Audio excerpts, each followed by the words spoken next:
हिंद महासागर में बसा 1200 द्वीपों का समूह मालदीव इन दिनों खूब चर्चा में है। पीएम मोदी को लेकर मालदीव के एक मंत्री के एक ट्वीट ने बवाल मचा दिया। लेकिन क्या आप जानते हैं कि मालदीव कभी एक हिंदू राष्ट्र था, लेकिन वो इस्लामिक देश कैसे बना? आइए जानते हैं इसके रोचक किस्से। नमस्कार, आप देख रहे हैं जनभावना टाइम्स, आपके साथ मैं हूं अंकिता। प्रधानमंत्री नरेंद्र मोदी ने हाल ही में लक्षद्वीप की यात्रा की थी और कुछ तस्वीरें भी शेयर की थी। इन तस्वीरों से लक्षद्वीप की खूबसूरती देखकर हर कोई मंत्रमुग्ध रह गया। लेकिन पीएम मोदी के लक्षद्वीप दौरे से मालदीव के कुछ मंत्री भड़क गए और पीएम मोदी के खिलाफ जहर उगल दिया। इसके बाद पूरे देश ने न केवल इसकी निंदा की, बल्कि सोशल मीडिया पर मालदीव को जमकर घेरा और कई लोगों ने तो मालदीव जाने का प्लान तक कैंसिल कर दिया। वहीं इसके बाद सोशल मीडिया पर #बायकॉट मालदीव ट्रेंड कर रहा है। हालांकि इसके तुरंत बाद मालदीव की सरकार ने उन मंत्रियों को बर्खास्त कर दिया जिन्होंने पीएम मोदी के खिलाफ अपशब्दों का इस्तेमाल किया था।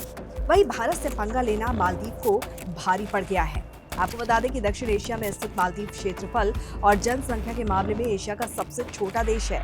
क्षेत्रफल इसका करीब 298 वर्ग किलोमीटर है। वहीं 2016 में हुई जनगणना के मुताबिक देश की कुल आबादी 4,28,000 के लगभग बताई जा रही है। मालदीव करीब 1200 द्वीपों का समूह है जो कि हिंद सागर में मौजूद है। साल 1965 में मालदीव अंग्रेजों से आजाद हुआ।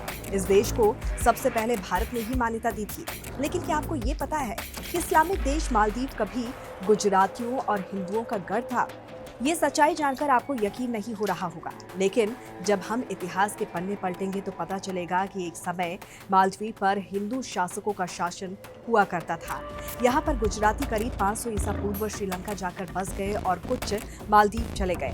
मालदीव के पहले निवासी धेविस नाम से जाने जाते थे, जो भारत में कालीबंगा से आए थे। मालदीव भारत और श्रीलंका के बीच स्थित एक आइसलैंड है। मालदीव का इतिहास 2500 वर्ष से भी अधिक पुराना है। यहाँ सबसे पहले गुजरातियों का राज था। इतिहासकारों के मुताबिक 12वीं शताब्दी में यहाँ पर हिंदू राजाओं का शासन हुआ करता था। ये स्थान बौद्ध धर्म का केंद्र भी बना, लेकिन बौद्ध धर्म अधिक समय तक नहीं रहा। एक समय में यहाँ तमिल राजाओं का भी बोलबाला हुआ करता था, लेकिन फिर यहाँ पर अरब व्यापारियों का आगमन हुआ और दृश्य पूरी तरह से बदल गया। इसके बाद ये क्षेत्र देखते ही देखते मुस्लिम इलाके में परिवर्तित हो गया। आज ये एक मुस्लिम राष्ट्र बन गया है। मालदीव के अंतिम बौद्ध राजा धोवेमी ने इस्लाम धर्म अपना लिया और इसके बाद धीरे धीरे यहाँ की जनता भी मुस्लिम बनती चली गई और ये देश धीरे धीरे मुस्लिम देश बन गया। मालदीव एक सुन्नी मुसलमान बहुल देश है।